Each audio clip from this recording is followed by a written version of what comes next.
ರಾಜ್ಯದಲ್ಲಿ ಬೆಳಗ್ಗೆ 9 ಗಂಟೆವರೆಗೆ 9.45% ಮತದಾನ ಆಗಿದೆ. ನೋಡಿ, ಇವತ್ತು ರಾಜ್ಯದಲ್ಲಿ ಸೆಕೆಂಡ್ ಫೇಸ್ ಎಲೆಕ್ಷನ್ ನಡೀತಾ ಇದೆ. ಉತ್ತರ ಕರ್ನಾಟಕದ 14 ಕಡೆಯಲ್ಲಿ ಇವತ್ತು ಮತದಾನ ನಡೀತಾ ಇರೋದು. ಕೆಲವು ಕಡೆಯಲ್ಲಿ ಉತ್ತಮವಾದಂತ ರೆಸ್ಪಾನ್ಸ್ ಸಿಗ್ತಾ ಇದೆ, ಕೆಲವು ಕಡೆಯಲ್ಲಿ ಒಂದ್ ಸ್ವಲ್ಪ ಸಮಸ್ಯೆಗಳಾಗಿತ್ತು ಕೂಡ ಇದೆ. ಹಾಗಿದ್ರೆ ಎಲ್ಲೆಲ್ಲಿ ಯಾವ ತರದ ಮತದಾನ ನಡೀತಾ ಇದೆ, ರೆಸ್ಪಾನ್ಸ್ ಹೇಗಿದೆ, ಎಷ್ಟು ಪರ್ಸೆಂಟೇಜ್ ಮತದಾನ ಆಗಿದೆ ಅನ್ನೋದನ್ನ ನೋಡ್ತಾ ಹೋಗೋದಾದ್ರೆ, ಬಾಗಲಕೋಟೆಯಲ್ಲಿ 8.59%, ಬೆಳಗಾವಿಯಲ್ಲಿ 9.48%, ಬಳ್ಳಾರಿಯಲ್ಲಿ 10.37%, ಬೀದರ್ನಲ್ಲಿ 8.9%, ವಿಜಯಪುರ 9.26%, ಚಿಕ್ಕೋಡಿ 10.81%, ದಾವಣಗೆರೆ 9.11%, ಧಾರವಾಡ 9.38%, ಕಲಬುರಗಿ 8.71%, ಹಾವೇರಿ 8.62%, ಕೊಪ್ಪಳ 8.79%, ರಾಯಚೂರು 8.27%, ಶಿವಮೊಗ್ಗ 11.39%, ಉತ್ತರ ಕನ್ನಡ 11.07% ರಷ್ಟು ಮತದಾನ ಆಗಿರುವಂತದ್ದು. ಕೆಲವು ಕಡೆಯಲ್ಲಿ ಉತ್ತಮವಾದಂತಹ ರೆಸ್ಪಾನ್ಸ್ ಸಿಗ್ತಾ ಇದೆ. ಯಾಕಂದ್ರೆ 7 ಗಂಟೆಗೆ ಮತದಾನ ಶುರುವಾಗಿದ್ದು 9:09 ಎಷ್ಟು ಪರ್ಸೆಂಟೇಜ್ ಮತದಾನ ಆಗ್ತಾ ಇದೆ. ಯಾಕಂದ್ರೆ ನಾವು ಫಸ್ಟ್ ಫೇಸ್ ಅಲ್ಲಿ ನೋಡಿದಾಗ ನಿಧಾನಗತಿಯಲ್ಲಿ ಮಂದಗತಿಯಲ್ಲಿ ಮತದಾನ ಆಗ್ತಾ ಇತ್ತು. ಅಂದ್ರೆ ಮಧ್ಯಾಹ್ನ ಒಂದು 11-12 ಗಂಟೆ ಆಗ್ತಾ ಬಂದ್ರೂ ಕೂಡ ಕೆಲವು ಕಡೆಯಲ್ಲಿ 6%ಗಿಂತ ಜಾಸ್ತಿ ಮತದಾನ ಆಗಿರ್ಲಿಲ್ಲ. ಆದ್ರೆ ನಾವು ಸೆಕೆಂಡ್ ಫೇಸ್ ಅನ್ನ ನೋಡ್ತಾ ಇದ್ರೆ ಒಂದೊಳ್ಳೆ ರೆಸ್ಪಾನ್ಸ್ ಸಿಗ್ತಾ ಇರೋದನ್ನ ನಾವು ಗಮನಿಸ್ತಾ ಇದ್ದೀವಿ. ಹಲವು ಕಡೆಯಲ್ಲಿ ಉತ್ತಮ ಮತದಾನ ಆಗ್ತಾ ಇದೆ. ಕೆಲವೊಂದಷ್ಟು ಕಡೆಯಲ್ಲಿ ಗೊಂದಲ ಆಗಿದ್ದು ಹೌದು, EVM ಮಷಿನ್ ಕೈ ಕೊಟ್ಟಿದ್ದು ಹೌದು, ಟೆಕ್ನಿಕಲ್ ಇಶ್ಯೂ ಆಗಿದ್ದು ಹೌದು, ಮತ್ತೆ ಅದನ್ನ ಅಧಿಕಾರಿಗಳು ಸರಿಪಡಿಸ್ಕೊಂಡು ನಾರ್ಮಲ್ ಆಗಿ ಮತದಾನ ನಡೀತಾ ಇದೆ. ಇನ್ನೊಂದೆರಡು ಕಡೆ ಮತದಾನ ಬಹಿಷ್ಕಾರ ಮಾಡಿದ್ದಾರೆ. ನಮಗೆ ಯಾವುದೇ ರೀತಿಯಾದಂಥ ಮೂಲಭೂತ ಸೌಕರ್ಯ ಇಲ್ಲ ಅನ್ನುವಂಥ ರೀಸನ್ ಅನ್ನ ಹೇಳ್ತಾ ಇದ್ದಾರೆ. ಹಾಗಾಗಿ ಬಟ್ ಅವ್ರನ್ನ ಮನವೊಲಿಸುವಂತ ಪ್ರಯತ್ನವನ್ನ ಕೂಡ ಮಾಡಲಾಗ್ತಾ ಇದೆ. ನೋಡಿ, ಎಷ್ಟು ದಿನ ಬಿರುಸಿನ ಮತ ಪ್ರಚಾರವನ್ನ ಮಾಡಲಾಗಿತ್ತು, ಮನೆ ಮನೆಗೆ ತೆರಳಿ ಪ್ರಚಾರ ಕಾರ್ಯವನ್ನ ಮಾಡಲಾಗಿತ್ತು. ಬೃಹತ್ ವೇದಿಕೆಗಳನ್ನ ನಿರ್ಮಿಸಿ ಸಮಾವೇಶ, ರೋಡ್ ಶೋ, ರಾಷ್ಟ್ರೀಯ ನಾಯಕರುಗಳ ಅಬ್ಬರದ ಭಾಷಣ, ಒಂದಷ್ಟು ಆರೋಪ ಪ್ರತ್ಯಾರೋಪ, ಅಸ್ತ್ರಗಳು, ಇದೆಲ್ಲವನ್ನ ಬಳಸಿಕೊಳ್ಳಲಾಗಿತ್ತು. ಅದೆಲ್ಲದಕ್ಕೂ ಕೊನೆಯ ಹಂತ ತಲುಪಾಗಿದೆ. ಮತದಾರರು ಯಾರ್ಯಾರು ಕೈ ಹಿಡಿಬೇಕು ಅಂತ ಅನ್ಕೊಂಡಿದ್ದವರೋ ಅವರಿಗೆ ಮತದಾನವನ್ನ ಮಾಡಿದ್ದಾರೆ. ಈ ದಿನಕ್ಕಾಗಿ ಕಾಯ್ತಾ ಇದ್ರು ಮತದಾರರು ಕೂಡ. ನೀವೆಷ್ಟೇ ಭಾಷಣ ಮಾಡಿದ್ರು, ಏನೇ ಹೇಳಿದ್ರು, ನಾವು ಯಾರಿಗೆ ಓಟ್ ಹಾಕ್ಬೇಕು ಅವ್ರಿಗೆ ಹಾಕಬೇಕು ಅಂತ. ಇನ್ನು ಅಭ್ಯರ್ಥಿಗಳ ಎದೆಯಲ್ಲಿ ಢವ ಶುರು ಆಗ್ಬಿಟ್ಟಿದೆ. ಈಗ ಆಲ್ರೆಡಿ ಮತದಾನ ಪ್ರಾರಂಭ ಆಗಿರೋದು. ಸರತಿ ಸಾಲಿನಲ್ಲಿ ನಿಂತು ಮತದಾನವನ್ನ ಮಾಡಿದ್ದಾರೆ.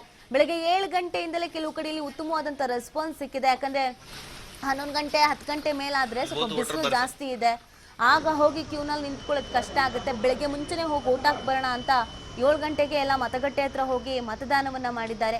ವಯಸ್ಸಾದವರು, ಹೊಸದಾಗಿ ಮೊದಲ ಬಾರಿಗೆ ಮತದಾನ ಮಾಡ್ತಾ ಇರೋರು, ವಿಶೇಷ ಚೇತನರು, ಪ್ರತಿಯೊಬ್ಬರು ಕೂಡ ಈ ಮತದಾನ ಪ್ರಕ್ರಿಯೆಯಲ್ಲಿ ಭಾಗಿಯಾಗ್ತಾ ಇರುವಂಥದ್ದು.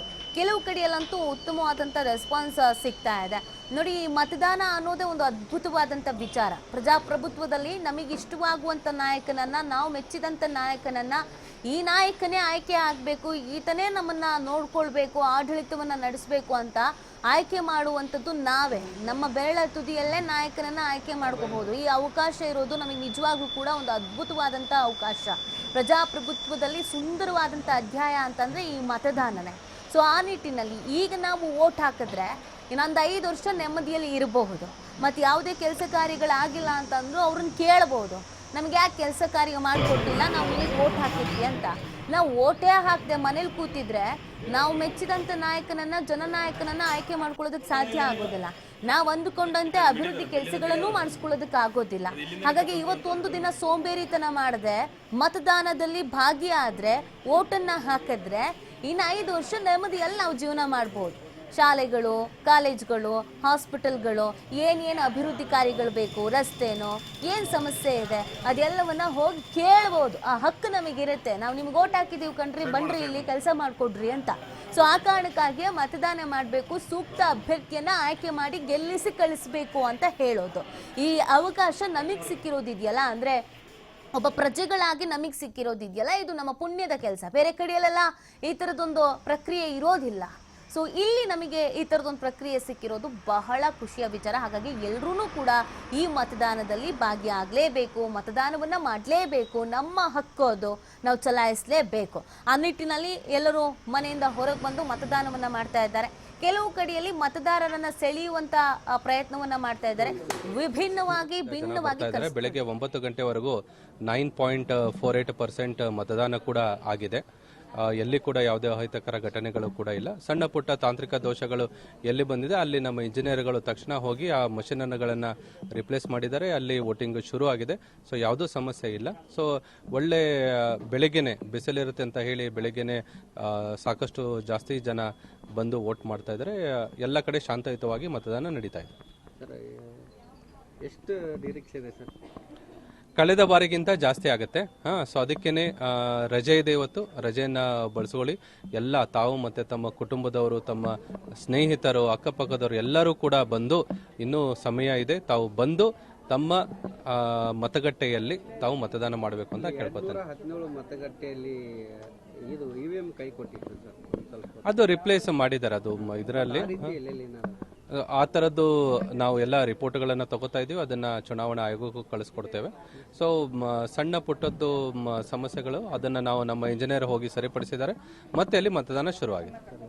ಯುವ ಮತದಾರರಿಗೆ ಏನು ಹೇಳ್ತಾರೆ? ಯುವ ಮತದಾರರು ನಮ್ಮ ಜಿಲ್ಲೆಯಲ್ಲಿ ತುಂಬಾ ಅಧಿಕ 1,24,000 ಯುವ ಮತದಾರರಿದ್ದಾರೆ. ಅವರಿಗೆ ಪ್ರಥಮ ಬಾರಿಗೆ ಮತದಾನದ ಹಕ್ಕು ದೊರೆತಿದೆ 18 ವರ್ಷ ಆದ ಮೇಲೆ. ಸೊ ಅವರು ಎಲ್ಲರೂ ಈ ಒಂದು ತಮ್ಮ ಹಕ್ಕನ್ನ ಅವರು ಕಳೆದುಕೊಳ್ಳಬಾರದು. ಎಲ್ಲರೂ ಕೂಡ ತಕ್ಷಣ ಅವರು ತಮ್ಮ ಮತದಾನ ಕೇಂದ್ರಕ್ಕೆ ಬಂದು ಅವರ ಮತವನ್ನು ಚಲಾಯಿಸಬೇಕು ಅಂತ ನಾನು ಕೇಳ್ಕೊತೇನೆ.